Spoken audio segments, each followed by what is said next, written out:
Hello students, next class chemistry की शुरू करते हैं। सॉलिड स्टेट, ठोस अवस्था पढ़ रहे थे, उसको आगे बढ़ाते हैं। तो सॉलिड स्टेट में पिछली क्लास में हम यूनिट सेल्स के बारे में पढ़ रहे थे और हमने कुछ क्वेश्चंस किए कि अगर अलग अलग जगह पे एटम्स को रखा जाए, कॉर्नर्स पे रखा जाए, फेस सेंटर में रखा जाए, बॉडी सेंटर पे रखा जाए, तो इस तरह से जो यूनिट सेल का फॉर्मेशन होगा, उन यूनिट सेल के फॉर्मेशन की वजह से जो फॉर्मूला बनेगा, हमने अलग अलग फार्मूले भी बनाए। तो और भी बहुत सारी चीज़ें की हमने, एज लेंथ, और एक डेंसिटी वाला फार्मूला देखा स्पेशली।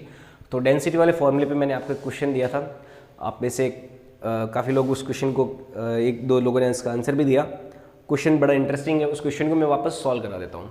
तो पिछली क्लास में जो क्वेश्चन दिया था उस क्वेश्चन को एक बार सॉल्व कर लेते हैं, उसके बाद में हम आगे का थ्योरी पढ़ेंगे। क्वेश्चन था कि एक एलिमेंट है जिसका बॉडी सेंटर्ड क्यूबिक जो है बीसीसी स्ट्रक्चर है और उसका एज लेंथ जो था ए, एक तो जानकारी दी हुई थी कि भाई बीसीसी है, body centred cubic unit cell है, और एक जानकारी थी कि उसका एज लेंथ जो है ए वो है 288 पिकोमीटर, ठीक है।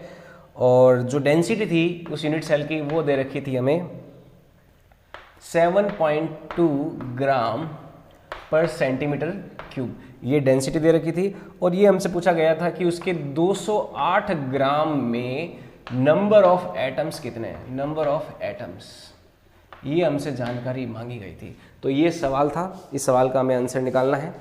तो देखो कैसे निकाला जाए, इस सवाल को कैसे किया जाए। आप में से काफ़ी लोगों ने आंसर निकाला था और देखते हैं अभी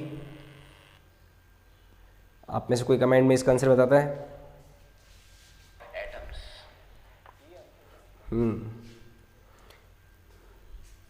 चलो इसको सॉल्व करते हैं, यहीं से आगे कंटिन्यू करते हैं। अब देखो बॉडी सेंटर्ड यूनिट सेल है। Good evening, good evening, hello Lalit, Saumya, Madhu, रामता दाल, हेलो, ओके।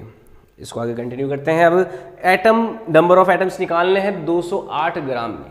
तो 208 ग्राम में देखो नंबर ऑफ एटम्स निकालने हैं, तो क्या किया जाए, what to do, what to do, what to do. सबसे पहले हम ये देखते हैं कि एक यूनिट सेल का वॉल्यूम कितना है। इसको देखो थोड़ा सा एनालिटिकली इस क्वेश्चन को हम करेंगे तभी हो पाएगा। उस फॉर्मूले पे अब आप एक बार ना सोचें जो हमने फॉर्मूला बनाया था, वैसे वो फॉर्मूला भी एनालिटिकली ही बनाया गया था। मैं एक यूनिट सेल का वॉल्यूम निकालता हूँ। सबसे पहला काम क्या किया मैंने, volume of one unit cell check करता हूँ। क्या किया, volume of one unit cell, one unit cell, एक जो एक कोष्ठिका है उसका आयतन निकालते हैं। तो देखो आयतन कितना हो जाएगा, ए क्यूब हो जाएगा। एक यूनिट सेल का वॉल्यूम कितना हो जाएगा, 1 ए क्यूब, क्योंकि ए क्या है, उसकी एज लेंथ है। तो वॉल्यूम कैसे निकालते हैं, एज लेंथ का क्यूब करके। तो वॉल्यूम कितना हो जाएगा, 288 पिकोमीटर है, तो 10⁻⁻10 सेंटीमीटर का होल क्यूब। इससे हमारे पास क्या आ जाएगा, volume of one unit cell. तो मैं सीधा इसका आपको वैल्यू बता देता हूँ। एक यूनिट सेल का वॉल्यूम आया हमारे पास 2.39 इंटू 10⁻⁻23 सेंटीमीटर क्यूब, ये एक यूनिट सेल का वॉल्यूम आया है।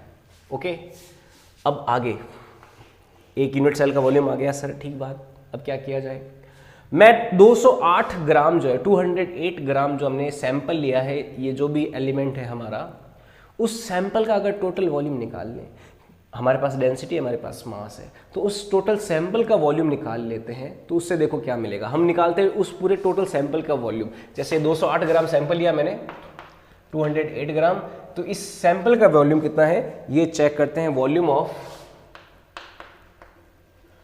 208 ग्राम सैंपल ऑफ एलिमेंट, तो 208 ग्राम जो सैंपल है उसका वॉल्यूम निकालना है। तो कितना हो जाएगा, मास 208 ग्राम, डेंसिटी कितनी, 7.2 ग्राम पर सेंटीमीटर क्यूब। तो 208 ग्राम का जो वॉल्यूम आया वो आ जाएगा, सीधा मैं आपको बता देता हूँ, 28.88 सेंटीमीटर क्यूब, 28.88। ये कौन सा वॉल्यूम आया है, हमारा जो 208 ग्राम सैंपल है ये उसका वॉल्यूम आया है 28.88 सेंटीमीटर क्यूब। ओके ओके, अब क्या किया जाए, अब क्या किया जाए, अब देखो मेरे पास एक यूनिट सेल का वॉल्यूम पड़ा है और मेरे पास टोटल जो सैंपल है उसका वॉल्यूम पड़ा है, तो मैं इस क्वांटिटी में इस क्वांटिटी का जब डिवाइड करूंगा तो मेरे पास क्या आ जाएगा, नंबर ऑफ यूनिट सेल आ जाएगा। इसको समझना इस बात को कि एक बाल्टी, एक जो ग्लास है, एक ग्लास में मान लो 1 लीटर पानी आता है, तो 500 लीटर की जो बाल्टी है उसमें से कितनी गिलासें भर सकते हैं, तो 500 गिलासें भर सकते हैं। 500 डिवाइड बाय 1 करेंगे, या फिर मैं 2 लीटर का एक जो जग है उसको भरना चाहता हूँ 500 लीटर की एक बाल्टी से, तो उसमें मैं देखूंगा कि कितने जग भरे जा सकते हैं, तो मैं क्या करूँगा 500 डिवाइड बाई 2 कर दूंगा, तो 250 आ जाएगा ना। तो उसी तरह से मैं ये 28.88 सेंटीमीटर क्यूब का जो सैंपल है उसमें नंबर ऑफ यूनिट सेल निकालना चाहता हूँ, तो एक यूनिट सेल का जो वॉल्यूम है उसका डिवाइड कर दूंगा। तो number of unit cell in 208 gram of sample, इस 208 ग्राम के सैंपल में नंबर ऑफ यूनिट सेल निकालनी है। तो पूरा जो सैंपल है उसका वॉल्यूम कितना हो गया, 28.88 सेंटीमीटर क्यूब, डिवाइडेड बाय एक यूनिट सेल का वॉल्यूम कितना हो गया, 2.39 इंटू 10⁻⁻23 सेंटीमीटर क्यूब। इसका डिवाइड कर दिया तो इससे जो आंसर आएगा नंबर ऑफ यूनिट सेल का, मैंने आपके लिए सॉल्व कर रखा है इसको, ये सीधा आ जाएगा 12.08 इंटू 10⁻23 यूनिट सेल्स। ये आ जाएगा नंबर ऑफ यूनिट सेल। अगर आपको इस क्वेश्चन में पूछा जाए कि 208 ग्राम के सैंपल में नंबर ऑफ यूनिट सेल्स कितना है, तो नंबर ऑफ यूनिट सेल के लिए ये आंसर आएगा। लेकिन हमारा सवाल जो था वो था नंबर ऑफ एटम्स का। नंबर ऑफ एटम्स कितने होंगे, नंबर ऑफ एटम्स, अगर नंबर ऑफ एटम्स निकालना है हमें, तो नंबर ऑफ एटम्स के लिए हमें क्या करना पड़ेगा, क्योंकि बीसीसी स्ट्रक्चर है, एक बीसीसी यूनिट सेल में नंबर ऑफ एटम्स कितने होते हैं, 2 होते हैं। ये बात हमने सीखी है। एक एटम तो कॉर्नर वाले एटम्स जो है उनको, उनके कंट्रीब्यूशंस को मिलाए तो एक एटम वो बनता है, और एक सेंटर पे जो एटम होता है उसकी वजह से एक और होता है। तो बीसीसी में टोटल एक्चुअल में नंबर ऑफ एटम्स कितने होते हैं, 2 होते हैं। हमारे पास नंबर ऑफ यूनिट सेल कितनी है, 12.08 इंटू 10⁻23 है, तो हमारे पास नंबर ऑफ एटम्स कितने हो जाएंगे एक यूनिट सेल में, क्योंकि 2 होते हैं तो इसका दुगना हो जाएगा। देखो जो मैंने क्वेश्चन दिया था उसमें नंबर ऑफ यूनिट सेल के लिए तो ये आंसर सही है। आपके पास ये भी क्वेश्चन हो सकता है कि भाई नंबर ऑफ यूनिट सेल कितने हो, तब तो ये आंसर टिक कर दोगे। लेकिन नंबर ऑफ एटम्स पूछा जाए तो एक यूनिट सेल में क्योंकि 2 एटम होते हैं, तो नंबर ऑफ एटम्स कितने हो जाएंगे, 2 इंटू 12.08 इंटू 10⁻23, तो ये 24 के आसपास आ जाएंगे। तो इसका एग्जैक्ट आंसर है 24.16 इंटू 10⁻23 एटम्स। ये हमारा आंसर हो जाएगा, फाइनल आंसर। ठीक है, तो ये इस तरह सवाल को किया जाता है। आप इसे नोट कर लीजिए, आप स्क्रीनशॉट ले लीजिए। हाँ 24 आया, बिल्कुल आ गया। रितिका का काफ़ी सही आंसर है।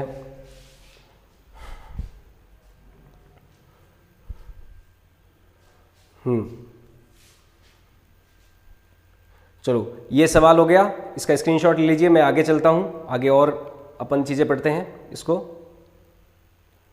हेलो हेलो हेलो, चलो आगे थ्योरी बढ़ाते हैं सॉलिड स्टेट में। आज अपन पढ़ने वाले हैं वॉइड्स के बारे में, जो खाली रिक्तिकाएं होती है, छोटे छोटे जो रिक्तिकाएं होती है वॉइड्स, उनके बारे में पढ़ेंगे। तो इसका स्क्रीनशॉट ले लीजिए आप। ठीक है, मैं इसको हटा रहा हूँ। ये सवाल हमने कल लास्ट क्लास में मैंने आपको दिया था कि आपको सॉल्व करना है, तो रितिका ने इसको इसका सही आंसर निकाला। शाबाश रितिका। बाकी बच्चे भी जो मैं सवाल दूं उनको सॉल्व करने की कोशिश करें, और एनसीईआरटी पढ़ें, और जो आपके पास कोई भी किताब हो तो उसको भी देखते रहें। तो कोशिश पूरी करें, ऐसा नहीं है कि आप पूरी तरह से केवल वीडियो लेक्चर पर डिपेंड हो जाए, अपनी सेल्फ स्टडी को भी जारी रखें घर पे, क्योंकि घर पे कोई काम तो है नहीं। तो इससे अच्छा है कि हम पढ़ाई करें, हमें कोई डिस्ट्रैक्ट करने वाला भी नहीं है ना। वरना ये होता था कि वो मेरी फ्रेंड आ गई, वो मेरा फ्रेंड आ गया, अब हम जाके पार्क में झूले झूल रहे हैं, खेल रहे हैं, तो वो टाइम तो है नहीं। अभी अपन को तो सारे दिन घर पे बैठे रहना है। तो आप लोग जो है इन्हीं चीज़ों में अपना माइंड जो है खपाइए, इन चीज़ों में अपना दिमाग दौड़ाइए, दिमाग लगाइए, आपको बड़ा मजा आएगा। साइंस में पूरा आप घुस जाइए। साइंस, क्योंकि देखो आज जो महामारी चल रही है उसके पीछे उस महामारी को बचाने के लिए जो सबसे ज़्यादा इंपॉर्टेंट चीज़ है वो क्या काम आ रही है, हमारी साइंस। हमारे साइंस का जो सोचने का तरीका है, उस सोचने के तरीके से ही हम क्या कर पा रहे हैं, इस महामारी से लड़ पा रहे हैं, इसे फेस कर पा रहे हैं, इसको रोक पा रहे हैं। हमारा जो मेडिकल स्टाफ है या मेडिकल जो अपना जो सर्विसेज हैं वो सारी की सारी लगी हुई है इसको सॉल्व करने में, इसको सही करने में। हमारे जो इंजीनियर्स हैं वो लगे हुए हैं वेंटिलेटर किट्स बनाने में, मास्क बनाने में। तो ये सब जो लोग हैं वो लगे हुए हैं इस महामारी से लड़ने के लिए। तो ये सब लोग कौन है, ये सब साइंस बैकग्राउंड के ही लोग हैं। आज इस घड़ी में सबसे ज़्यादा जो इम्पोर्टेंट चीज़ जो हमें काम आ रही है वो आ रही है काम साइंस। तो आप भी साइंस में ज़्यादा से ज़्यादा इंटरेस्ट लें। आपको एक इंटरेस्टिंग किस्सा भी सुनाता हूँ। जो न्यूटन था, न्यूटन के टाइम में एक प्लेग नाम की बीमारी फैली थी और न्यूटन को यूनिवर्सिटी, जो हार्वर्ड यूनिवर्सिटी थी, उसने उसको कुछ दिन के लिए घर पे भेज दिया था। तो लगभग वो 6 महीने घर पे ही रहा था। उसके जो रेगुलर क्लासेज है वो हुई नहीं थी। तो 6 महीने तक जब वो घर रहा था तब गार्डन में बैठा था, फिर एप्पल जो है ट्री से वो एप्पल गिरता हुआ उसको दिखाई दिया था। वहाँ से उसने ग्रेविटेशन लॉ के बारे में आइडिया लगाया था और वहीं से ही न्यूटन जो है द ग्रेट साइंटिस्ट न्यूटन बन गए थे, है ना। उनके नाम के पीछे ग्रेट व्रेट कितनी ज़्यादा चीज़ें लग गई। और आप तो देखते हो आपका जो सिलेबस है उसमें सिलेबस को क्रिएट करने के लिए सबसे बड़ा हाथ किसका है, न्यूटन भैया का है। तो उन्होंने भी उस प्लेग नामक भयंकर बीमारी में भी ग्रेविटेशन लॉ जैसा इंटरेस्टिंग लॉ जो है वो बना दिया था, वो उसको डिस्कवर कर लिया था। तो आप लोगों के अंदर भी बहुत अच्छे अच्छे साइंटिस्ट होंगे, उन साइंटिस्ट को जगाइए और कुछ नया क्रिएट करके बताइए। और साइंस में जितना ज़्यादा इंटरेस्ट ले सकते हो, जितना ज़्यादा इसके अंदर जा सकते हो, डीपली जा सकते हो, आप जाइए, है ना। और जो मेरे वीडियो को पहली बार देख रहे हैं, आप में से बहुत लोग पहली बार आए होंगे, तो उनको ये निर्देश है कि एक बार आप सॉलिड स्टेट के जो पहले वाले लेक्चर्स की जो स्ट्रीम्स हैं उनको देख लीजिए, तभी आपको ये लेक्चर्स थोड़ा समझ में आएंगे, लेकिन वरना आपको समझ में नहीं हो पाएगा, ठीक है। तो ये बात ध्यान रखना है आपको। तो आज अपन सॉलिड स्टेट्स में पढ़ते हैं वॉइड्स इन यूनिट सेल।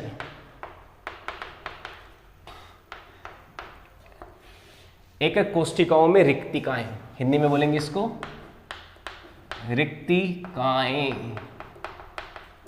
रिक्तिकाएं। सबसे पहली जो वॉइड पढ़ने वाले हैं वो है ट्राइगोनल वॉइड, त्रिभुजाकार रिक्तिकी, त्रिभुजाकार रिक्तिका, ट्राइगोनल वॉइड्स। ट्राइगोनल वॉइड्स क्या है? देखो, अगर मैं कोई 3 स्फेयर्स लूं इस तरह से,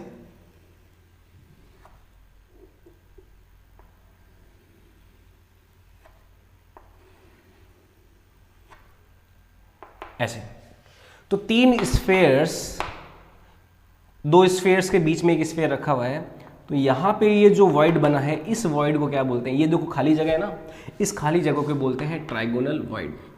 ट्राइगोनल वॉइड, त्रिभुजाकार वॉइड बोला जाता है।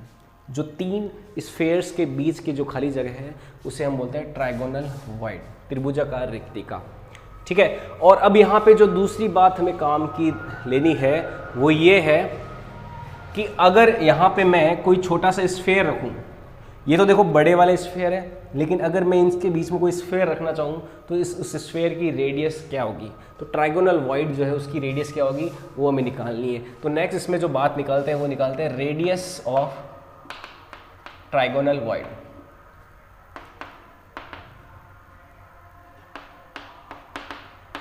त्रिभुजाकार रिक्तिका की त्रिज्या, तो ये निकालने के लिए हम देखो थोड़ी सी मैथमेटिक्स का काम लेंगे।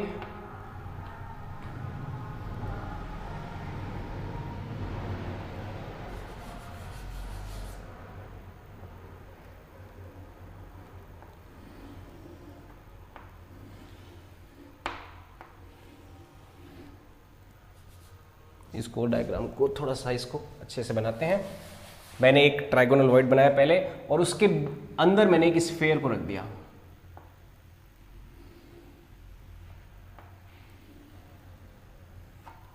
ठीक है, ये ट्राइगोनल वॉइड है, यहां पे एक छोटा सा स्फेयर रख दिया। मुझे इस स्फेयर की रेडियस निकालनी है कि ये स्फेयर जो है इसकी रेडियस क्या होगी, तो ये पता लगाना है। तो इसको पता लगाते हैं। यहाँ पे हम कुछ मैथमेटिक्स की जो ज्योमेट्री की चीज़ें हैं उनको काम में लेंगे। ये जो स्फीयर है इसकी रेडियस r है, तो ये जो रेडियस है ये कितनी हो जाएगी, ये जो डिस्टेंस है इन दोनों पॉइंट्स के बीच की वो हो जाएगी 2r। ओके, यहां से इसके सेंटर से ये जो डिस्टेंस है वो हमें अगर निकालें तो ये जो डिस्टेंस है वो है capital R plus small r। ये डिस्टेंस है capital R plus small r। मान लीजिए ये जो छोटा सा ट्रायंगुलर वॉइड है इसकी रेडियस हमने क्या मानी है, स्मॉल r मानी है, तो ये जो लेंथ है ये तो है कैपिटल R, और इसमें छोटा सा ये वॉइड जो बन रहा है उस वॉइड के अंदर अगर मैं छोटा सा कोई स्फीयर रखूं जिसकी रेडियस स्मॉल r है, तो ये जो टोटल लेंथ है वो क्या हो जाएगी, capital R plus small r हो जाएगी। यहाँ पे ये जो ट्राइंगल बनेगा, इस ट्राइंगल की रेडियस, ये ट्राइंगल की जो विड्थ जो लेंथ है वो कितनी हो गई, 2r हो गई। अब मैं इसके कॉर्नर से इस ट्राइंगल का जो सेंटर होगा वो ये जो छोटा वाला आपका स्फीयर है, छोटा सा जो ये जो सर्कल है उसका सेंटर और इस पूरे के ट्राइंगल का सेंटर क्या होगा, सेम होगा। तो मैं इस कॉर्नर से इसके सेंटर के बीच की डिस्टेंस निकाल सकता हूँ। कैसे निकालूंगा मुझे ये 2r डिस्टेंस पता है और ये डिस्टेंस हो गई r, तो ये जो डिस्टेंस है यहाँ से यहाँ तक वाली, ये डिस्टेंस यहाँ से यहाँ तक वाली, ये कितनी हो जाएगी, 2r square minus r square, यानी कि 4r स्क्वायर में से r स्क्वायर गया 3r स्क्वायर, तो ये जो डिस्टेंस है यहाँ से यहाँ तक की ये हो जाएगी √3r हो जाएगी। यहाँ से यहाँ तक का डिस्टेंस कितना, √3r। अब देखो ट्राइंगल का जो सेंटर होता है वो सेंटर इस माध्यिका को, इस मीडियन को 2:1 में डिवाइड करता है, तो ये तो है 2 और ये है 1, यानी कि कॉर्नर से सेंटर की जो डिस्टेंस है ये मैं मान लो A B C नाम दूं और ये पॉइंट कोई है O, तो जो AO है AO जो है वो डिस्टेंस हो जाएगी 2/3 टाइम्स ऑफ √3r। तो ये जो डिस्टेंस है वो कितनी हो जाएगी, AO डिस्टेंस हो जाएगी। तो AO की जो वैल्यू है ज्योमेट्रिकली वो कितनी आई, √3 से √3 कैंसिल हो गया तो नीचे √3 आ जाएगा, तो ये आ जाएगा 2r अपॉन √3। तो ये डिस्टेंस कितनी है, कॉर्नर से ट्राइंगल के सेंटर के बीच की डिस्टेंस। ये समझ में आई बात, ये 2r ये r, ये कितनी हो गई √3r, और इस √3r को ये जो सेंटर होता है ट्राइंगल का वो 2:1 में डिवाइड करता है, तो 2:1 में डिवाइड करता है तो 2/2 + 1 इंटू टोटल लेंथ कितनी √3r, ऐसे ही करते हैं ना। अगर कोई पॉइंट किसी रेशो में डिवाइड कर रहा है तो हमें उसकी लेंथ निकालनी है, तो कितना हो जाएगा 2/3 ऑफ √3r हो जाएगा, तो ये क्या हो जाएगा 2r अपॉन √3। ये लेंथ कौन सी है, AO है, और यही लेंथ क्या हो जाएगी, BO हो जाएगी। और BO कितनी है हमारे पास, यहाँ से हमारे पास BO कितनी आई, capital R plus small r आई। तो यहाँ से जो रिलेशन आएगा इस ट्राइगोनल वॉइड की रेडियस का और स्फीयर की रेडियस का रिलेशन वो आ जाएगा capital R plus small r बराबर हो जाएगा 2r upon √3।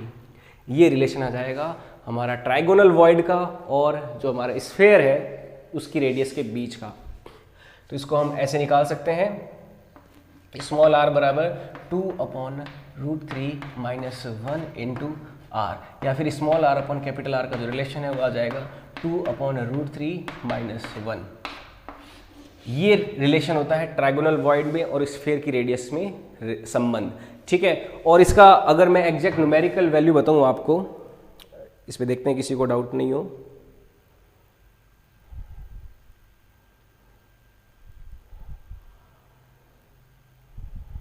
Good morning, hello hello.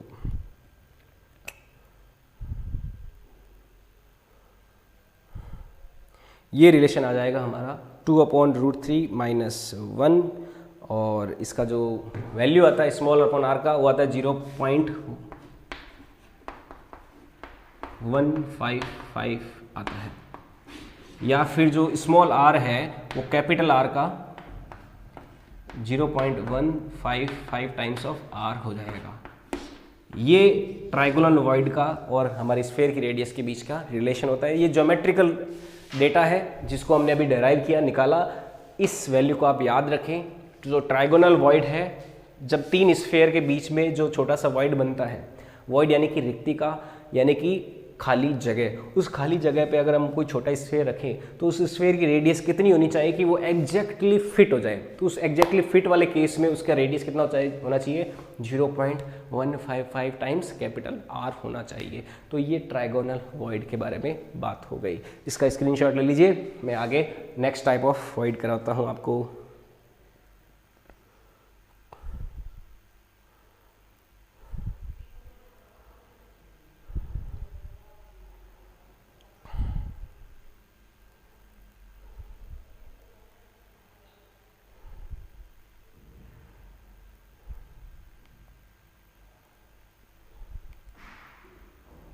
Next लेते हैं अपन स्क्वायर वॉइड।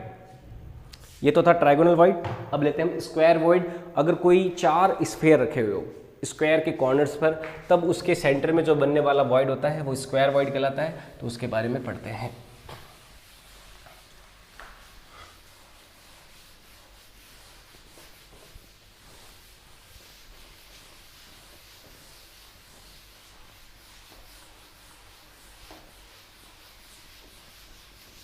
ये था ट्राइगोनल वॉइड। ट्राइंगल के जो स्फेयर्स है वो ट्राइंगल के शेप में रखे हुए थे, उनके बीच का वॉइड। नेक्स्ट लेते हैं second type of void, square void, घनीय रिक्तिका।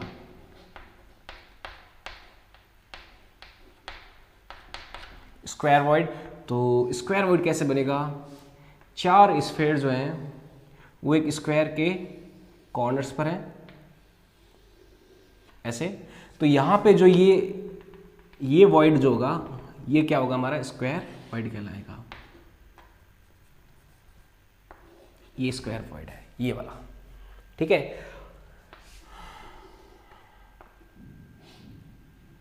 अच्छा, एक और चीज जो है, जो ट्राइगोनल वॉइड था, हमने जो ट्राइंगुलर वॉइड या ट्राइगोनल वॉइड बनाया, उसमें जो स्फेयर रखते छोटा, वो कितने दूसरे स्फेयर को टच करता? 3 स्फेयर को टच करता। तो ट्राइगोनल वॉइड का जो कोऑर्डिनेशन नंबर होता है वो 3 होता है।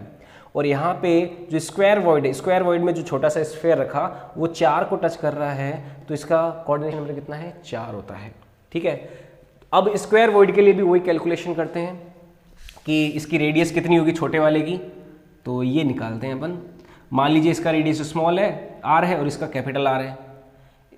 छोटे वाले का क्या माना हमने? स्मॉल आर रेडियस माना, और बड़े वाले स्क्वायर का कैपिटल आर माना।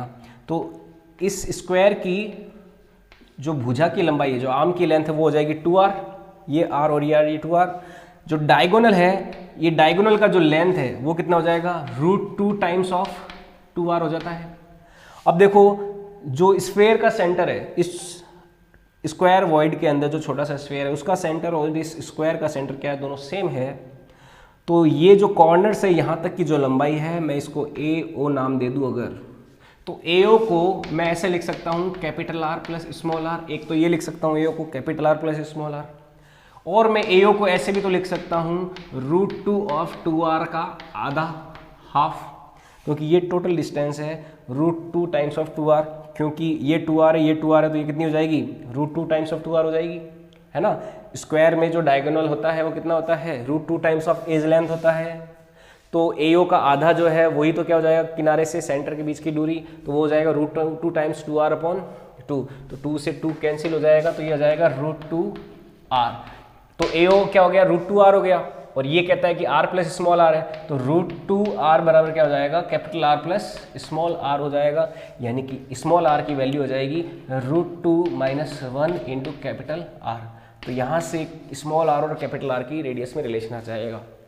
यह है relation between square void radius and radius of sphere. जिन स्फेयर से ये स्क्वायर वॉइड का फॉर्मेशन हो रहा है उनके बीच का ये रिलेशन है। तो मैं इसको ऐसे लिख सकता हूँ small r upon capital R, या फिर स्मॉल r बराबर जो √2 का वैल्यू है वो होता है 1.414।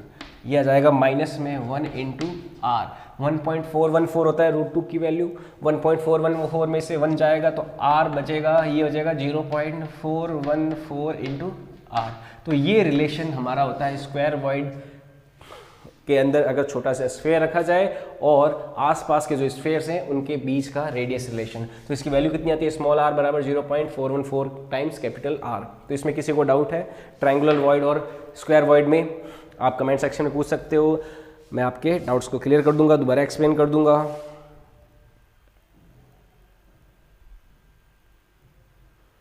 बायोलॉजी का कोई बेस्ट चैनल बताओ। अक्षय प्रताप सिंह तोमर, आपको पता नहीं है लेकिन हमारा ही बायोलॉजी का बेस्ट चैनल है। हम बायोलॉजी की क्लास भी देते हैं लाइव, है ना।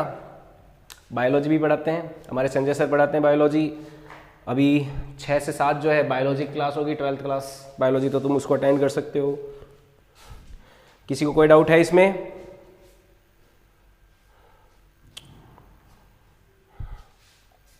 कोई डाउट नहीं, आई होप सो। बहुत सिंपल जो ज्योमेट्रिकल कैलकुलेशन है उनको किया हमने, यहाँ पे किसी को कोई डाउट नहीं होना चाहिए। Okay, no doubt sir. आगे बढ़ते हैं। नेक्स्ट जो टाइप ऑफ वॉइड पढ़ेंगे हम वो है टेट्राहेड्रल वॉइड्स, उसको पढ़ते हैं।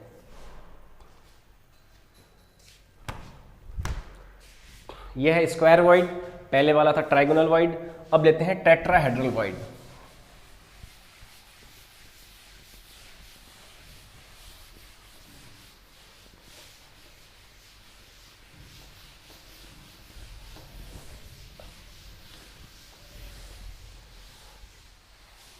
नेक्स्ट वॉइड है टेट्राहेड्रल वॉइड, चतुष्फलकीय रिक्तिका।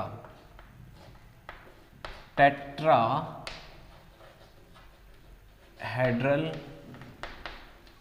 वॉइड, चतुष्फलकीय रिक्तिका,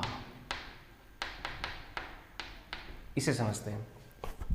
टेट्राहेड्रल क्या होता है? टेट्राहेड्रल होता है कि 3 एटम्स रखे हुए हैं फर्स्ट लेयर पे, उन 3 एटम्स के ऊपर एक और एटम जब रखा जाता है तो इस तरह का जो कॉन्फ़िगरेशन है वो टेट्राहेड्रल कहलाता है। टेट्राहेड्रल कैसे बनता है? जैसे इसके 3 फेस होते हैं, ये टेट्राहेड्रल का स्ट्रक्चर आपको 11th क्लास में याद होगा। इस तरह का जो पिरामिडिक शेप होता है वो टेट्राहेड्रल कहलाता है। अब यहाँ पे इसका यूज़ देखो कहाँ पर है। अगर मैं कोई 3 स्फेयर्स को ट्राइगोनल वॉइड के जैसे रखता हूँ, ये 3 स्फेयर रखे और ये 3 स्फेयर के ऊपर एक और स्फेयर रख दिया मैंने, इन तीनों के ऊपर एक और स्फेयर रख दिया, तो अब इन सभी के अगर मैं सेंटर्स को मिलाता हूँ तो इस तरह से जो ज्योमेट्रिकल स्ट्रक्चर बनेगी वो टेट्राहेड्रल की स्ट्रक्चर बनेगी। तो यहाँ पे इनके बीच में, जैसे यहाँ पे 3 स्फेयर्स हैं और उसके ऊपर एक और स्फेयर है, तो यहाँ पे जो वॉइड बन रहा है उस वॉइड को हम क्या नाम देते हैं? टेट्राहेड्रल वॉइड नाम देते हैं, चतुष्फलकीय रिक्तिका नाम देते हैं। तो ये हमारा टेट्राहेड्रल वॉइड होता है। ये आपको इमेजिनेशन से समझना होगा इस चीज़ को कि 3 स्फेयर्स हैं, उन पे एक और स्फेयर रखा हुआ है, तो उनके बीच में जो खाली जगह बची है उस खाली जगह को हम क्या देते हैं? टेट्राहेड्रल वॉइड, चतुष्फलकीय रिक्तिका नाम देते हैं। अब टेट्राहेड्रल की जो प्रॉपर्टीज़ है, टेट्राहेड्रल का जो बॉन्ड एंगल होता है वो होता है 109 डिग्री 28 मिनट। हम उसका यूज़ करते हुए जो रेडियस रेशियो है उसको निकालेंगे, कंप्यूट करेंगे। तो इसमें आप इसका जो डेरिवेशन है वो इतना ज़्यादा थोड़ा सा कॉम्प्लेक्स है, तो इसका जो रेडियस रिलेशन है वो हम सीधा याद रखेंगे स्मॉल आर कैपिटल आर में। यहाँ पे जो आपका स्फेयर रखा जाएगा, ये स्फेयर देखो ट्राइगोनल वॉइड जो है वैसा नहीं है, ये जो छोटा सा स्फेयर रखा जाएगा वो ट्राइगोनल वॉइड से थोड़ा सा ऊपर होगा। ठीक है, ये बात आप ध्यान रखें। ट्राइगोनल वॉइड फर्स्ट लेयर में नीचे था, ये थोड़ा सा ऊपर होएगा और इसका रेडियस निकालना थोड़ा सा कॉम्प्लेक्स होता है, तो उसको हम अवॉइड करेंगे। यहाँ पे इसका रेडियस मान लो स्मॉल आर है और इसका कैपिटल आर है स्फेयर का, तो स्मॉल आर और कैपिटल आर में जो रिलेशन होता है वो होता है स्मॉल आर बराबर 0.225 इंटू कैपिटल आर। तो ये आपको याद रखना है, स्मॉल आर और कैपिटल आर में रिलेशन 0.225 कैपिटल आर। ये किसका रेडियस है? ये रेडियस ऑफ टेट्राहेड्रल वॉइड है, रेडियस ऑफ टेट्राहेड्रल वॉइड, इसको नाम दिया मैंने TH, और ये कैपिटल आर हो गया रेडियस ऑफ स्फेयर। ये भी देखो वैसे ही निकलेगा जैसे मैंने 2 निकाले थे, लेकिन इसमें हमें 109 डिग्री 28 मिनट वाला जो एंगल होता है उस एंगल का मान जो है साइन के साथ रखते हुए निकालना पड़ेगा, तो थोड़ा सा कॉम्प्लेक्स रहेगा। यहाँ पे इतना ही डेरिवेशन इंपॉर्टेंट नहीं, लेकिन ये जो रिजल्ट है स्मॉल आर बराबर 0.225 आर, जैसा कि हमने पिछले वाले 2 केसेस में एग्जैक्ट वैल्यू निकाल के उनका डेराइव करते हुए निकाला था, इसमें अपन को ये वैल्यू अगर याद है तो भी हमारा काम हो जाएगा। तो स्मॉल आर बराबर कितना हो गया? 0.225 आर कैपिटल आर, ये ध्यान में रखना है। ये रेडियस ऑफ स्फीयर हो गया, उस गोले की त्रिज्या हो गई। ओके, ये होता है टेट्राहेड्रल वॉइड, TH नाम दिया जाता है। और इसका कोऑर्डिनेशन नंबर कितना? CN। इसका कोऑर्डिनेशन नंबर भी कितना है? 3 नीचे एटम्स को टच कर रहा है और एक ऊपर वाले एटम को टच कर रहा है, तो इसका कोऑर्डिनेशन नंबर है 4। ट्राइगोनल वॉइड का कोऑर्डिनेशन नंबर था 3, स्क्वायर वॉइड का कोऑर्डिनेशन नंबर था 4, टेट्राहेड्रल वॉइड का भी कोऑर्डिनेशन नंबर कितना है? 4 ही है। तो ये होता है हमारा टेट्राहेड्रल वॉइड। इसके बाद में लेते हैं हम एक ऑक्टाहेड्रल वॉइड अष्टफलकीय रिक्तिका, उसके बारे में समझते हैं। टेट्राहेड्रल वॉइड, इसका स्क्रीनशॉट ले लीजिए, अपने नोट्स में इसको नोट कर लीजिए। अब लेते हैं ऑक्टाहेड्रल वॉइड। टेट्राहेड्रल वॉइड चतुष्फलकीय रिक्तिका, ऑक्टाहेड्रल वॉइड अष्टफलकीय रिक्तिका।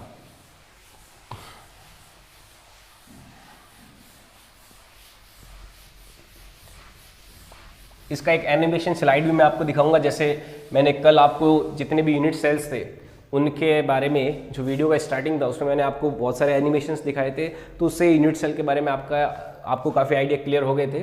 तो ये जो है triangular void, square void, tetrahedral void और ऑक्टाहेड्रल वॉइड, इनके भी मैं आपको कुछ एनिमेटेड वीडियोस दिखाऊंगा, तो वो अपन शायद कल के क्लास में अपन देख लेंगे, तो उसे समझ में आ जाएगा। बाकी यहाँ पे भी अगर आप थोड़ा सा इमेजिनेशन का यूज़ करो तो आप पूरा इसको समझ सकते हो। तो नेक्स्ट जो है वॉइड वो है ऑक्टाहेड्रल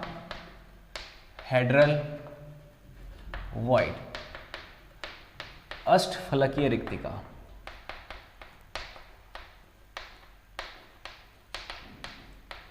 तो ये जो वॉइड है वो कैसे बनेगा, कोई ऑक्टाहेड्रल ज्योमेट्री के सेंटर का जो वॉइड होगा वो क्या होगा, हमारा अष्टफलकीय रिक्तिका होगा।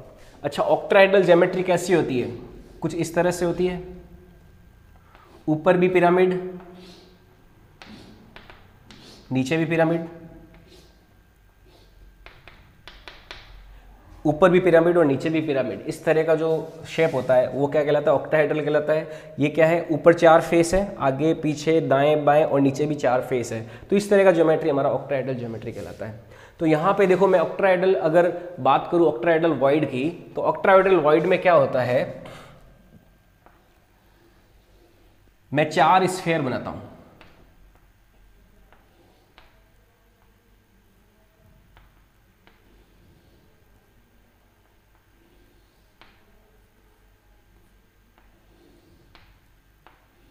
ये देखो 4 स्फीयर है, 1 2 3 4, ठीक है।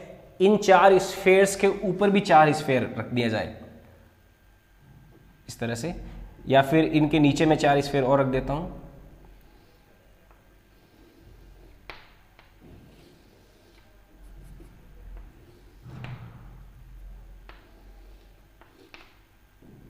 और इन दोनों के पीछे भी क्या है, 2 स्फीयर और है। तो यहां पे ये जो वॉइड बनेगा, 4 स्फीयर है, इन 4 स्फीयर के ऊपर और स्फीयर है, तो बीच में जो वॉइड बनेगा वो क्या होगा, हमारा ऑक्टाहेड्रल वॉइड होगा, ठीक है। ये ऑक्टाहेड्रल वॉइड स्क्वायर वॉइड के जैसा ही होता है, same as square void.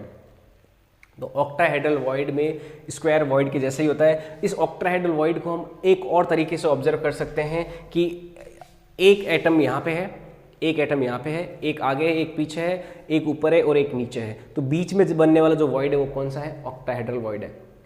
4 sphere तो यहाँ पे रखे हुए हैं, 2 ऊपर और नीचे रखे हुए हैं, तो बीच में जो वॉइड बनेगा वो कैसा होगा, हमारा ऑक्टाहेड्रल वॉइड होगा। इसको और थोड़ा डायग्राम बना के समझाते हैं आपको।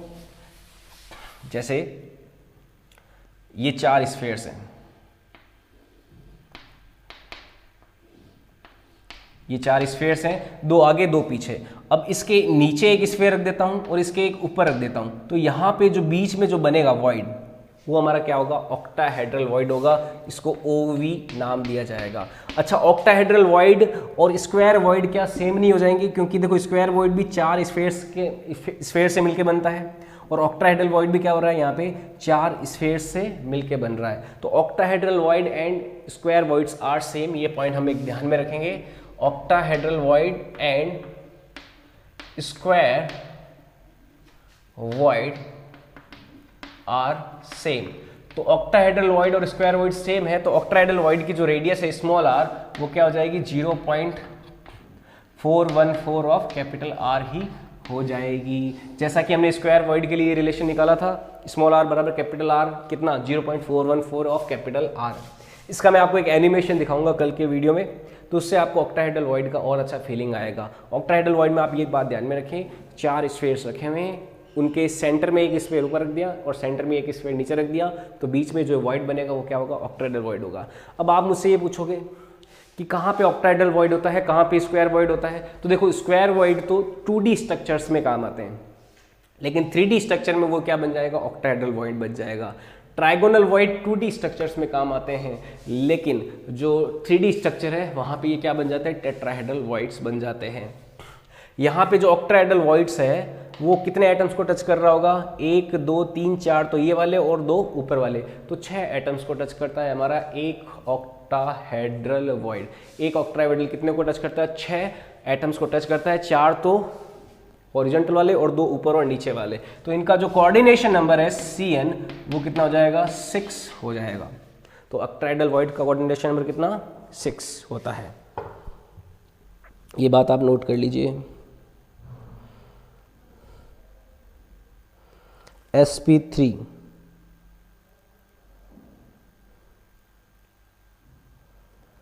हाँ sp3 जैसा ही कुछ वो टेट्राहेड्रल में होता है sp3 और ऑक्टाहेड्रल में होता है।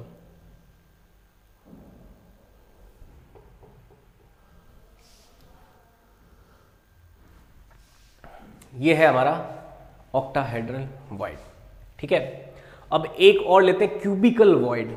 क्यूबिकल वॉइड एक होता है जब बॉडी सेंटर वाला कोई एटम जो है, अगर उसमें उस जगह पे हम कोई फिट रहने वाले अगर एटम रखें तो वो जो एटम है वो हमारा क्यूबिकल वॉइड कहलाता है। तो क्यूबिकल वॉइड के बारे में समझते हैं, इसमें भी हमें इमेजिनेशन का सहारा लेना पड़ेगा। अभी आप ये पॉइंट नोट कर लीजिए, इसके बारे में कल हम एक एनिमेटेड स्लाइड से इसको समझेंगे और अच्छे से। नेक्स्ट लेते हैं क्यूबिकल वॉइड।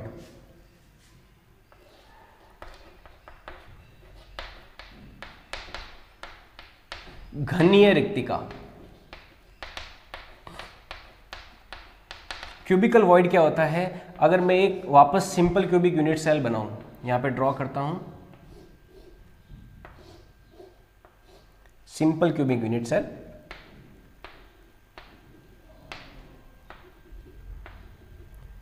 तो इस सिंपल क्यूबिक यूनिट सेल में जो इसका सेंटर का स्पेस होगा वो थोड़ा सा खाली होगा। यहाँ पे जो सेंटर का स्पेस है वो खाली होगा, इसी वॉइड को हम क्यूबिकल वॉइड नाम देते हैं। ये तो लैटिस स्ट्रक्चर है, इसका जो ओरिजिनल फॉर्मेट है अगर उससे बनाया जाए ऐसे, ये 4 एटम्स है और ये 4 एटम्स इसके पीछे भी हैं।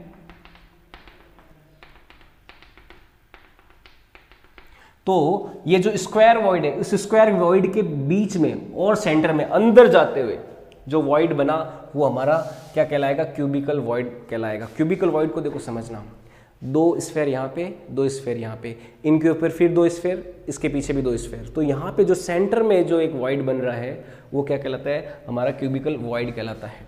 तो क्यूबिकल वॉइड को अगर कैलकुलेट करना है तो आप ये देखोगे कि कॉर्नर, इधर कॉर्नर वाला एटम, फिर सेंटर का एटम और उसके दूसरे कॉर्नर वाला एटम, ये तीनों एटम आपस में टच कर रहे होंगे। अच्छा, सेंटर में कौन सा एटम है, सेंटर में एटम वो होगा वॉइड वाला। तो यहाँ पे आप ये चीज देखोगे कि एक तो हो गया बड़ा वाला स्फेयर जिसकी रेडियस कैपिटल R है, बाद में आ जाएगा हमारा क्यूबिकल वॉइड का जो स्फेयर है वो, और एक आ जाएगा हमारा बड़ा वाला एटम जिसकी रेडियस वापस कैपिटल R है। ये हो जाएगा स्मॉल ऑफ 2r और ये हो जाएगा हमारा वापस कैपिटल R। ठीक है, और इसका एज लेंथ जो है वो है हमारा कैपिटल 2r।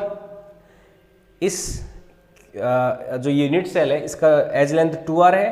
तो ये जो टोटल डायगोनल की लेंथ है, जो बॉडी डायगोनल है, इस बॉडी डायगोनल की जो टोटल लेंथ है वो हो जाएगी √3 times of 2r। Body diagonal जो है वो एज लेंथ का √3 टाइम्स होता है, तो √3 टाइम्स ऑफ 2r हो जाएगा यहाँ से यहाँ तक की डिस्टेंस। ठीक है, इस चीज़ को अपन ऐसे लिख सकते हैं, अगर मैं इसके टर्म्स में ये लिखूं तो ये हो जाएगी 2r plus small of 2r, ये हो जाएगी लेंथ। तो दोनों को बराबर कर दें तो twice of capital R plus small of 2r बराबर कितना हो जाएगा, √3 टाइम्स ऑफ 2r। तो 2 से 2 कैंसिल, तो स्मॉल r बराबर हो जाएगा √3 - 1 of capital R। Capital R को उधर लेके जाएंगे तो √3 - 1 ऑफ कैपिटल R आ जाएगा। और इससे हमारा जो क्यूबिकल वॉइड है इसका जो रिलेशन आएगा वो आ जाएगा स्मॉल r बराबर √3 की वैल्यू होती है 1.732 - 1 इंटू R, या फिर स्मॉल r बराबर आ जाएगा 0.732 ऑफ कैपिटल R। ये हमारा आ जाएगा क्यूबिकल वॉइड का रेडियस। ठीक है, और कोऑर्डिनेशन नंबर की अगर बात करूं मैं, समन्वय संख्या, तो यहाँ पे एक एटम जो है 4 तो नीचे वाले और 4 ऊपर वाले, यानी कि 8 एटम को टच कर रहा है, तो इसका कोऑर्डिनेशन नंबर कितना हो गया? 8 हो जाएगा। 8 कोऑर्डिनेशन नंबर होता है एक क्यूबिकल वॉइड का। तो ये बात हमें ध्यान में रखनी है। आई बात समझ में? हाँ, फिजिक्स भी पढ़ाते हैं। देखो फिजिकल केमिस्ट्री और फिजिक्स जो है वो दोनों इसी तरह कैलकुलेटिव पार्ट ही होता है, दोनों में न्यूमेरिकल कैलकुलेशंस होती है, तो दोनों पढ़ा देते हैं अपन, है ना। मैथ्स भी जो है कभी कभी वो भी, उसके भी डाउट्स अपन बता सकते हैं, क्योंकि आईआईटी की जब तैयारी की थी और आईआईटी में गए थे तो वहाँ पे फिजिक्स केमिस्ट्री और मैथ्स तीनों ही अच्छे से क्लियर हो गए थे, तो फिजिक्स भी पढ़ा देते हैं और केमिस्ट्री भी पढ़ा देते हैं, तो कोई दिक्कत ही नहीं होती, है ना। सारे फंडे क्लियर है। कोई आपको डाउट आ रहा है तो ये बताओ, कोई इस पर कोई डाउट है? और आप जो है इसका थ्योरी जो है एक बार एनसीईआरटी का रीडिंग मारो, और ये जो है इसकी मैं एनिमेटेड स्लाइड्स आपको कल और दिखाऊंगा। इसमें मैंने आपको एक अभी छोटा छोटा आइडिया दे दिया है कि वॉइड्स कितने होते हैं। 4 तरह के होते हैं। एक पहला वॉइड था ट्राइगोनल वॉइड। ट्राइगोनल वॉइड में क्या हो गया, जिसमें 3 ट्राइंगल्स होते हैं और उसके बीच में एक वॉइड होता है, वो ट्राइगोनल वॉइड होता है। उसके बाद में स्क्वायर वॉइड लिया। स्क्वायर वॉइड में 4 स्फेयर्स होते हैं और उसके सेंटर में एक वॉइड होता है, उसको स्क्वायर वॉइड बोलते हैं। और उसके बाद में आया टेट्राहेड्रल वॉइड। टेट्राहेड्रल वॉइड में 3 स्फेयर हैं, 3 स्फेयर के ऊपर जो एक और स्फेयर है वो, और उसके बीच में जो सेंटर में एक वॉइड जो वो है हमारा टेट्राहेड्रल वॉइड।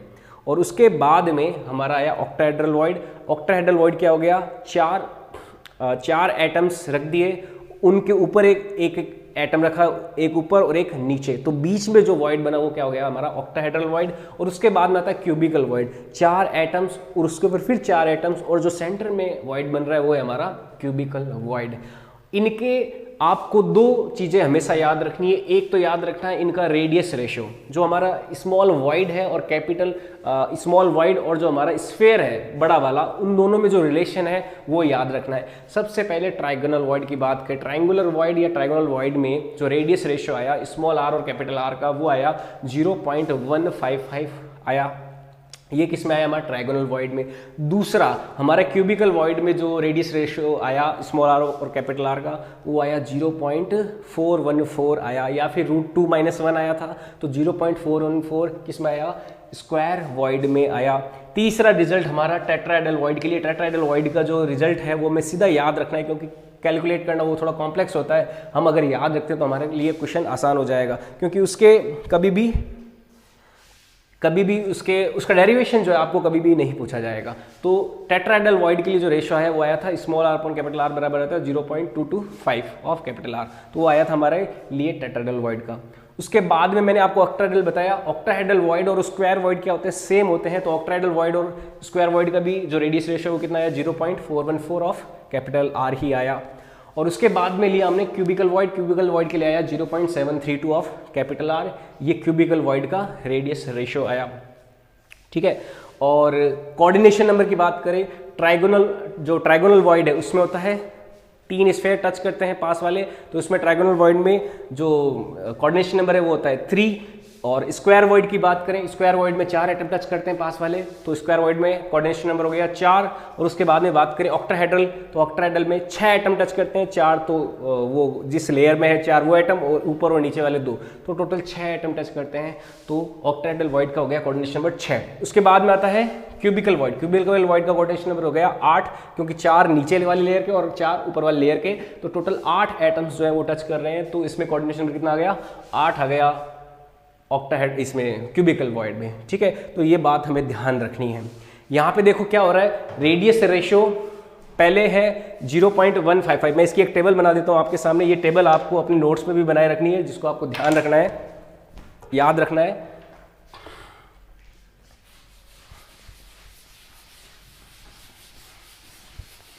ये टेबल आप नोट्स से बनाएं और इसको याद रखें।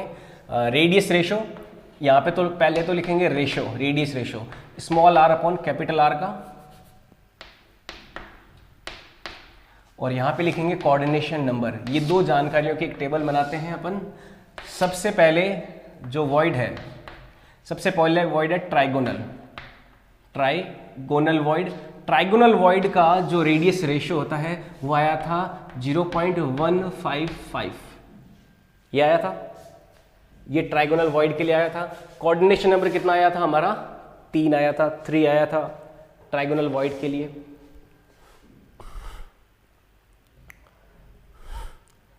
0.155 आर ट्राइगोनल के लिए। बाद में आया स्क्वायर के लिए, स्क्वायर वॉइड में हमारा जो रेडियस रेशियो आया वो आया 0.414, ये स्क्वायर वॉइड में आया। कोऑर्डिनेशन नंबर आया हमारा 4, ये स्क्वायर वॉइड का। उसके बाद में हमने लिया टेट्राहेड्रल वॉइड। टेट्राहेड्रल वॉइड का जो रेडियस रेशियो आया वो आया हमारा 0.225, 0.225 ये आया हमारा टेट्राहेड्रल वॉइड का, और कोऑर्डिनेशन नंबर था 4।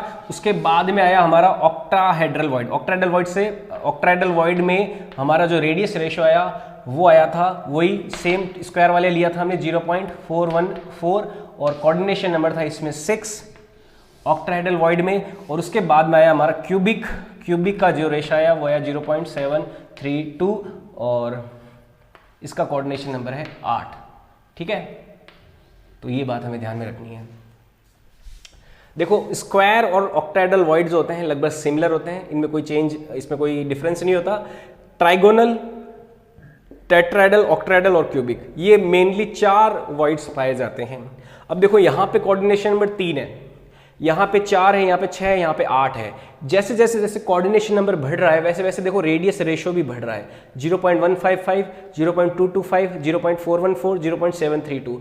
तो जो वॉइड और आपका एक्चुअल में स्फेयर है उनकी रेडियस का रेशियो भी क्या हो रहा है, इंक्रीज हो रहा है जैसे जैसे कोऑर्डिनेशन नंबर बढ़ रहा है। तो जैसे जैसे कोऑर्डिनेशन नंबर बढ़ता है वैसे वैसे वॉइड का साइज भी बढ़ता जाता है, रेडियस रेशियो भी बढ़ता जाएगा। जैसे जैसे जितने ज़्यादा अगर हमें एटम टच करवाने हैं किसी वॉइड वाले एटम से, तो उसके लिए हमें क्या करना होगा, कोऑर्डिनेशन नंबर बढ़ाना पड़ेगा, या फिर वॉइड का जो साइज है वो भी बढ़ाना पड़ेगा। तो कोऑर्डिनेशन नंबर इंक्रीज जब होता है तो रेडियस ऑफ वॉइड भी इंक्रीज होता है। तो एक ये बहुत इंपॉर्टेंट पॉइंट हो जाएगा, as coordination number increases radius, या फिर रेडियस ऑफ वॉइड इंक्रीजेज।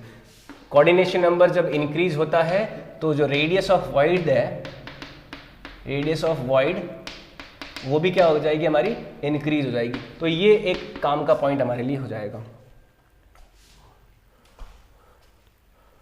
ठीक है, तो इस चीज को हमें ध्यान में रखना है। कोऑर्डिनेशन नंबर इंक्रीज होने से वॉइड की रेडियस भी इंक्रीज होती है। एक और बात यहां पे, जो टेट्राहेड्रल वॉइड और ऑक्टाहेड्रल वॉइड है, टेट्राहेड्रल वॉइड एक बनाने के लिए हमें 4 एटम्स चाहिए, और ऑक्टाहेड्रल एक बनाने के लिए हमें टोटल 6 एटम्स चाहिए। तो 6 एटम्स से मिलके एक ऑक्टाहेड्रल वॉइड बनता है। तो टेट्राहेड्रल वॉइड और ऑक्टाहेड्रल वॉइड आखिर होते कहाँ पर है? जैसे अभी trigonal void, tetrahedral void, octa और क्यूबिक, इनके बारे में हमने समझ तो लिया, ठीक है, कि वॉइड्स होते हैं ये, लेकिन ये कहाँ पे होते हैं? अगर मैं क्यूबिकल वॉइड के लिए आपको आइडिया दूं, क्यूबिकल वॉइड तो आप सीधा देख लोगे कि सिंपल क्यूबिक जो यूनिट सेल होती है उसके क्यूब का जो सेंटर वाला पॉइंट होगा, सेंटर वाला जो हिस्सा होगा वो क्या होगा, आपका क्यूबिकल वॉइड ही होगा। और ऑक्टाहेड्रल और टेट्राहेड्रल वॉइड कहाँ पाए जाते हैं? वो एफसीसी के अंदर पाए जाते हैं। ये अपन नेक्स्ट लेक्चर में देखेंगे। जाहिर खान ने क्वेश्चन पूछा है कि is void space between the compounds. देखो इसने एक सवाल पूछा है कि ये जो वॉइड है ये कंपाउंड्स के बीच का स्पेस है, वो है? एक्चुअल में नहीं, ये कंपाउंड्स के बीच का स्पेस नहीं है। एक्चुअल में जो वॉइड्स होते हैं वहां पे ही कोई दूसरा एटम जाता है। जैसे मैं एग्जाम्पल के तौर पर बात करूं NaCl का, NaCl में सोडियम प्लस होता है और क्लोरीन माइनस होता है। क्लोरीन माइनस जो है वो FCC वाले सभी पॉइंट्स जो हैं, कॉर्नर्स हो गए, सेंटर, फेस सेंटर हो गए, इन सब जगह पे कौन जाता है? क्लोरीन जाता है। लेकिन उनके बीच में जो वॉइड्स बनेंगे हमारे टेट्राहेड्रल वॉइड्स, ऑक्टाहेड्रल वॉइड्स, वहाँ पे कौन जाता है? सोडियम जाता है। तो ऑक्टाहेड्रल वॉइड्स में जाता है छोटे वाला एटम, और जो हमारे जो मेन पॉइंट्स होते हैं, जो बड़े बड़े जो स्फेयर्स होते हैं, जैसे एफसीसी के कॉर्नर्स और सेंटर्स को कौन ऑक्यूपाई करेगा? जो हमारा प्राइमरी एटम होगा, जो मेन एटम होगा, जो बड़ा वाला एटम होगा। जैसे क्लोरीन माइनस Na+ से बड़ा होता है, तो क्लोरीन माइनस किसको ऑक्यूपाई करता है? कॉर्नर्स को और फेस सेंटर को। और जो सोडियम प्लस है Na+, क्योंकि ये छोटा एटम है, तो ये कौन सी जगह लेगा? ये वॉइड्स की जगह लेता है। तो वॉइड्स एक खाली जगह नहीं है, जो दो कंपाउंड्स के बीच में होती है। वॉइड्स क्या है? वॉइड्स में जो दूसरा टाइप का एटम है वो फिल किया जाता है, ठीक है। जिससे प्राइमरी लोकेशन जो है वो एक टाइप के एटम ने फिल कर ली, और जो सेकेंडरी एटम होगा, हमारा जो दूसरा एटम होगा, जैसे Na+ और Cl- की बात करें तो प्राइमरी लोकेशन जो है FCC की वो तो Cl- ने ऑक्यूपाई कर ली, लेकिन जो वॉइड्स वाली जगह है वो कौन ऑक्यूपाई करेगा? Na+ ऑक्यूपाई करेगा, जो दूसरा एटम है वो ऑक्यूपाई करेगा। तो Na+ और Cl- के एग्जाम्पल से आप समझ सकते हो वॉइड्स जो है वो एक खाली जगह नहीं होती, इस खाली जगह पे हमारे दूसरे जो छोटे एटम्स हैं वो आके जगह लेते हैं, और इसी तरह से हमारे क्रिस्टल सॉलिड्स का फॉर्मेशन होता है। जो क्रिस्टलाइन सॉलिड्स जो हम पढ़ रहे हैं तो उनमें वॉइड्स का काफ़ी ज़्यादा इंपॉर्टेंस है। तो ये टेबल बना लीजिए आप, इसका ध्यान रखें, और भी कोई डाउट हो तो आप कमेंट कर सकते हो। देखते हैं किसी को कोई डाउट है, आई होप कोई डाउट नहीं होगा।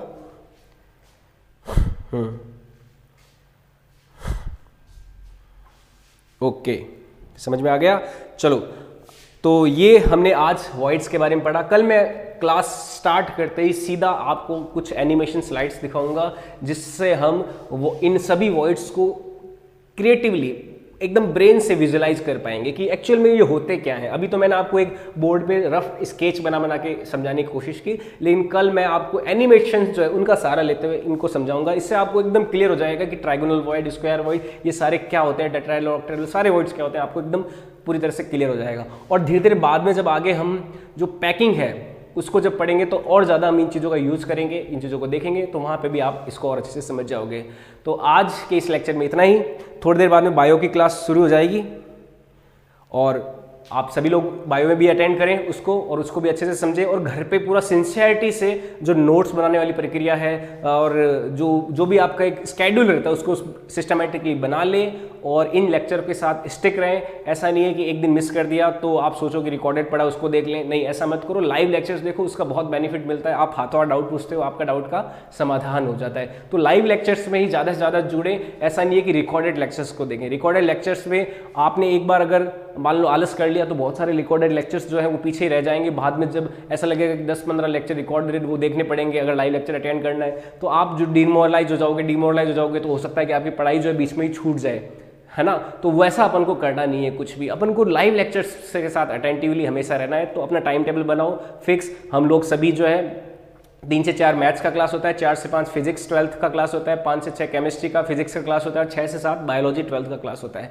तो इन क्लासेस को आप रेगुलरली अटेंड करो एक टाइम टेबल के साथ। और मॉर्निंग में जो है हमारी 11th क्लास की क्लासेस चलती है, सुबह 9 बजे शुरू होती है, 9 से 10 मैथ्स का, 10 से 11 केमिस्ट्री का, 11 से 12 फिजिक्स का, और 12 से 1 बायोलॉजी का। 11th की क्लास चलती है। तो अभी जो 12th वाले बच्चे अगर उनको लगता है कि उनकी 11th थोड़ी बहुत वीक है, तो आप 11वीं की जो क्लास है मॉर्निंग स्लॉट वाली वो देख सकते हो। उससे आपको क्या है कि जो बेसिक्स है, क्योंकि अभी वहाँ पे बेसिक्स सिखाया जा रहा है, तो बेसिक्स भी आपको क्लियर हो जाएगा।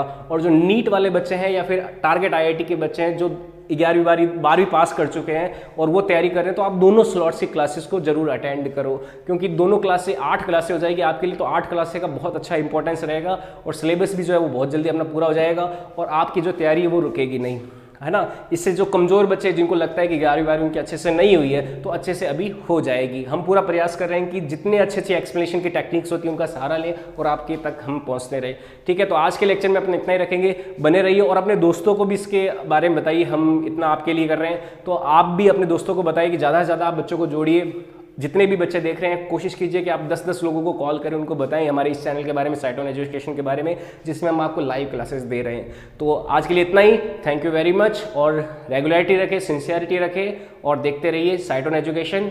Thank you very much.